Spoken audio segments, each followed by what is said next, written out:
Pensando agora na classificação do clima mundial, podemos encontrar em nosso planeta todos esses tipos climáticos listados aqui ao lado.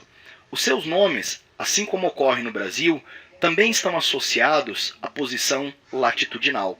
Por exemplo, os climas quentes, equatorial, tropical chuvoso, tropical seco e desértico, aparecem nessa porção da Terra, nessa zona climática conhecida como zona intertropical ou cálida, que é justamente a região mais quente do nosso planeta. Os climas temperados, mediterrâneo, subtropical, oceânico e continental, vão aparecer justamente depois da zona intertropical, ou seja, vão aparecer já na região temperada do nosso planeta, que seria essa área que vem logo a seguir, tanto do Trópico de Câncer ao norte, quanto do Trópico de Capricórnio ao sul. E os climas frios são característicos ou da zona polar, das zonas glaciais, ou de áreas muito elevadas, como regiões de cordilheiras, como a Cordilheira dos Andes, as Rochosas e a Cordilheira do Himalaia. Vamos agora classificar alguns desses tipos climáticos que não são encontrados, portanto, no Brasil. Por exemplo, dos climas quentes, o único que não é encontrado no Brasil é o clima desértico, que pode ser representado por esse climograma aqui do Cairo. Ou seja, esse é um tipo climático característico de toda essa região africana e de todas essas outras áreas que aparecem em amarelo do nosso globo. Repare que as chuvas elas são muito escassas, são áreas muito secas. Grande parte da formação dos desertos está associada à influência de correntes marítimas frias. Em todas essas áreas desérticas ocorre a influência dessas correntes frias, que reduzem a umidade relativa do ar. Outra característica interessante, além da baixíssima pluviosidade, é a amplitude térmica. Lembrando que agora estamos falando de um climograma do hemisfério norte, portanto, o meio do ano ele corresponde ao verão. Repare que no verão as temperaturas elas chegam a uma média quase de 30 graus, porém, durante o inverno elas chegam à casa dos 12 graus. Isso ocorre porque em regiões desérticas a amplitude térmica ela é muito grande. São áreas que aquecem muito rápido, mas que também resfriam muito rápido. Pensando agora nos climas temperados e diferenciando dos climas brasileiros, o Brasil só tem um tipo climático temperado, que é o subtropical, que analisamos anteriormente. Esse climograma ele representa o clima mediterrâneo, muito comum então em toda essa região aqui que eu estou grifando. Eu peguei aqui o climograma de Palermo, uma cidade então da Itália. Repara que interessante, o verão, novamente, o meio do ano, ele é seco e o inverno é chuvoso. Portanto, ele é o contrário do tipo climático tropical brasileiro, que o verão é chuvoso e o inverno é seco, no caso. As temperaturas não são temperaturas muito baixas. Repare que são temperaturas que sempre ficam acima da casa dos 15 graus Celsius. Essa seca durante o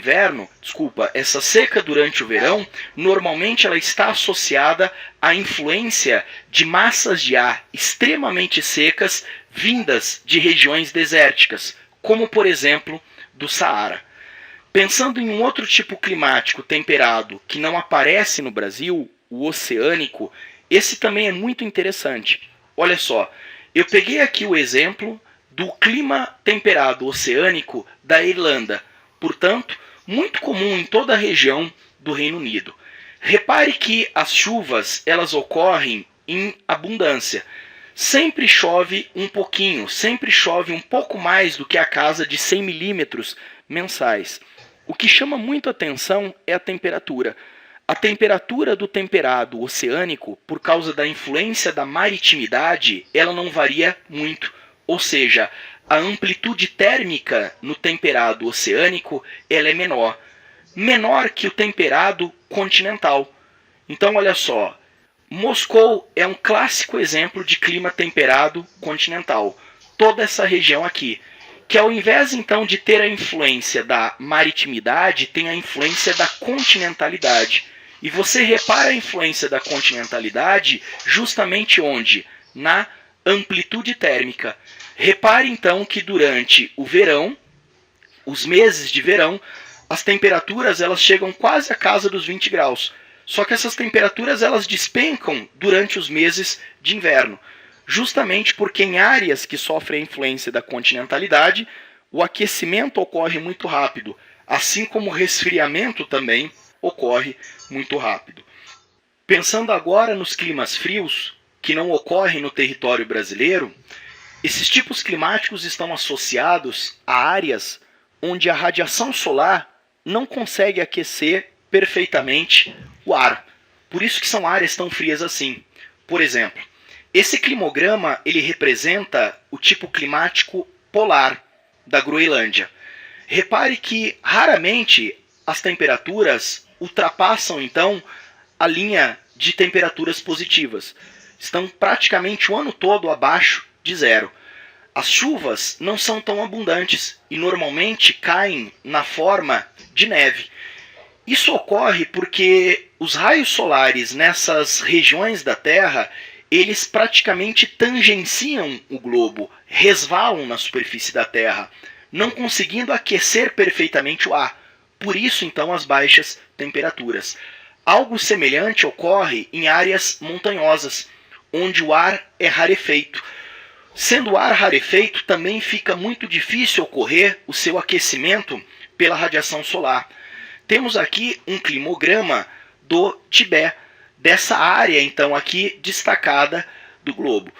Podemos perceber que as temperaturas elas chegam à casa positiva, inclusive nos meses de verão chegam até quase à casa dos 20 graus Celsius.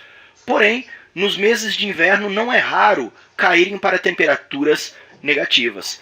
As chuvas às vezes são mais abundantes em áreas montanhosas por conta da ocorrência daquelas chuvas orográficas, chuvas associadas à concentração de umidade nessas barreiras montanhosas.